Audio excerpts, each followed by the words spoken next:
नमस्ते। आज हम बात करेंगे झारखंड के एजुकेशन सफर की।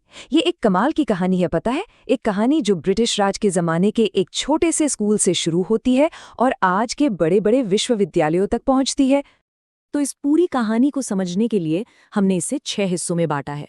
और शुरुआत करेंगे हम बिल्कुल शुरू से, उस जमाने से जब झारखंड में मॉडर्न एजुकेशन की, कह सकते हैं, पहली ईंट रखी जा रही थी। अच्छा, तो झारखंड में जो मॉडर्न एजुकेशन है ना, उसकी जड़ें असल में राज्य बनने से भी कहीं ज्यादा पुरानी हैं। इसके लिए हमें सीधे ब्रिटिश कॉलोनियल पीरियड में जाना होगा। ये देखिए, ये टाइमलाइन उन शुरुआती कदमों को दिखाती है। 1834 में कैप्टन थॉमस विल्किंसन ने पहला मॉडर्न स्कूल खोला। फिर 1839 में मैकाले की मशहूर पॉलिसी के तहत रांची जिला स्कूल बना। इसका मकसद था भारतीयों को अंग्रेजी और वेस्टर्न एजुकेशन देना। और फिर 1845 में ईसाई मिशनरीज आए, जिनकी बात हम आगे करेंगे। और देखिए, 1899 आते आते सेंट कोलंबा कॉलेज के रूप में पहला डिग्री कॉलेज भी खुल गया। तो हर एक कदम एक एक करके भविष्य की नींव तैयार कर रहा था। तो इन शुरुआती स्कूलों के बाद सीन में एक ऐसी ताकत आई जिसने एजुकेशन को फैलाने की रफ्तार को, कह सकते हैं, कई गुना बढ़ा दिया। और वो थे ईसाई मिशनरी। और इनका योगदान देखिए कितना बड़ा था। गॉसनर मिशन ने 1856 में गॉसनर विद्यालय बनाया। एसपीजी मिशन ने तो 1898 में नेत्रहीनों के लिए सेंट माइकल स्कूल खोला। जरा सोचिए, उस जमाने में ये कितनी बड़ी और प्रोग्रेसिव सोच थी। फिर रोमन कैथोलिक मिशन ने सेंट जॉन स्कूल और सेंट जेवियर्स इंटर कॉलेज की स्थापना की। और हाँ, डबलिन यूनिवर्सिटी मिशन ने तो झारखंड का पहला degree college saint Columba college बनाया। तो मतलब इनका रोल बहुत ही अहम था। और ऐसे ही लोगों में से एक थे डॉक्टर एंड्रयू कैम्पबेल। उन्हें संथालों का देवदूत यानी अपोस्टल ऑफ द संथाल्स कहा जाता था। और ये नाम यूं ही नहीं मिला। उन्होंने सिर्फ शिक्षा पर ही काम नहीं किया, बल्कि संथाली इंग्लिश डिक्शनरी बनाकर वहां की भाषा और कल्चर को बचाने में भी बहुत बड़ी भूमिका निभाई। अच्छा, तो ये तो हुई इतिहास की बात। अब जरा आज की स्थिति देखते हैं, मतलब आंकड़े क्या कहते हैं। इसके लिए हम 2011 की जनगणना के डेटा पर एक नज़र डालते हैं। तो झारखंड की ओवरऑल लिटरेसी रेट थी 66.41%।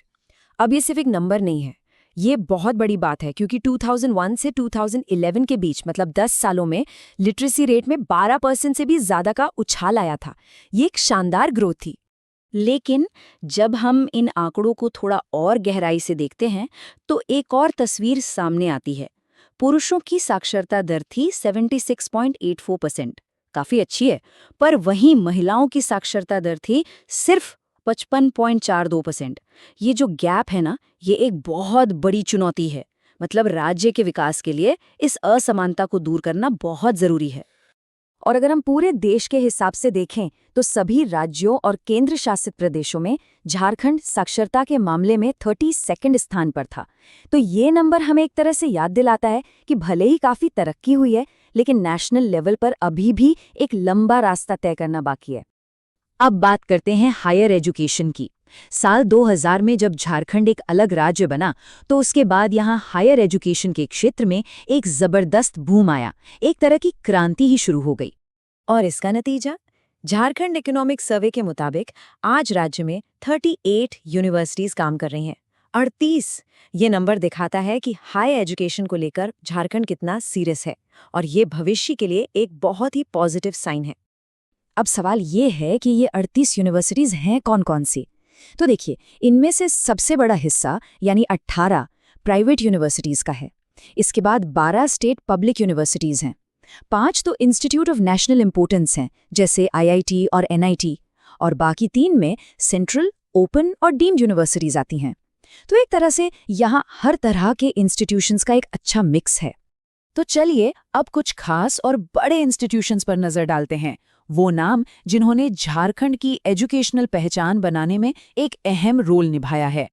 सबसे पहले बात करते हैं रांची यूनिवर्सिटी की। ये झारखंड की सबसे पहली यूनिवर्सिटी है, जो 12 जुलाई 1960 को बनी थी। लेकिन इसकी एक और खास बात है जो इसे सबसे अलग बनाती है। इसका अपना कम्युनिटी रेडियो स्टेशन है, रेडियो खांची 90.4 FM। ये राज्य की अकेली ऐसी यूनिवर्सिटी है जिसके पास अपना रेडियो स्टेशन है। अब आते हैं IIT ISM धनबाद पर। इसकी कहानी तो वाकई कमाल की है। सोचिए, 1926 में इसे वाइस रॉय लॉर्ड इरविन ने एक mining school, Indian school of mines के तौर पर शुरू किया था। फिर 1967 में इसे यूनिवर्सिटी का दर्जा मिला और फिर 2016 में इसे अपग्रेड करके एक इंडियन इंस्टीट्यूट ऑफ टेक्नोलॉजी यानी IIT बना दिया गया। एक स्पेशलाइज्ड माइनिंग स्कूल से एक IIT तक का सफर वाकई जबरदस्त है। लेकिन कहानी सिर्फ रांची यूनिवर्सिटी या IIT तक ही सीमित नहीं है।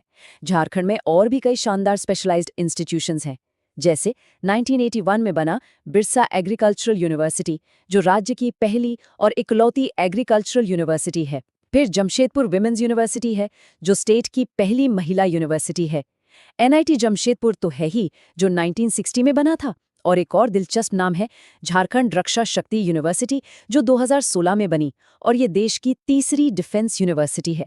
तो आप देख सकते हैं कि हर फील्ड में स्पेशलाइज्ड एजुकेशन पर ध्यान दिया गया है। तो 1834 के एक स्कूल से लेकर आज की 38 यूनिवर्सिटीज तक का ये सफ़र वाकई एक ज़बरदस्त ट्रांसफॉर्मेशन है ना? ये झारखंड की एजुकेशनल जर्नी की एक कमाल की तस्वीर दिखाता है। तो जाहिर है झारखंड का आने वाला कल, उसका भविष्य इन एजुकेशनल इंस्टीट्यूशंस के कंधों पर ही टिका है। अब सोचने वाली बात यह है कि जैसे जैसे झारखंड इस नींव पर और भी मजबूती से आगे बढ़ेगा, तो एजुकेशन में किया गया ये इन्वेस्टमेंट उसकी ग्रोथ और इनोवेशन के अगले चैप्टर को कैसे लिखेगा, ये एक बड़ा सवाल है।